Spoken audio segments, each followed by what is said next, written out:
రోమిలకు రాసిన పత్రిక 12వ అధ్యాయము 1వ వచనము. పరిశుద్ధమును దేవునికి అనుకూలమునైన సజీవయాగంగా మీ శరీరములను ఆయనకు సమర్పించుకొనుడని దేవుని వాత్సల్యమును బట్టి మిమ్మల్ని బతిమలాడుకొనుచున్నాను. ఇట్టి సేవ మీకు యుక్తమైనది. దేవుడు నిన్ను తన పాత్రగా వాడుకోవాలి అంటే ముందుగా నువ్వు నీ జీవితాన్ని ఆయనకు సమర్పించుకోవాలి. పవర్ ఫ్లోస్ వెన్ సరెండర్ రస్. నువ్వు సమర్పించుకున్నప్పుడే దేవుడు వాడుకోగలుగుతాడు. అసలు సమర్పణ అంటే ఏంటి?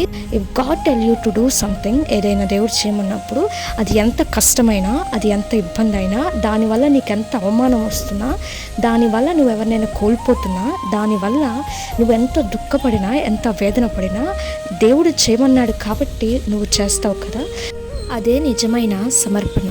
గిద్యోన్ని దేవుడు ఇశ్రాయేలు ప్రజలకి న్యాయాధిపతిగా ఎంచుకొని ఇశ్రాయేలు ప్రజల్ని మిద్యానీయుల చేతుల నుంచి రక్షించమంటాడు.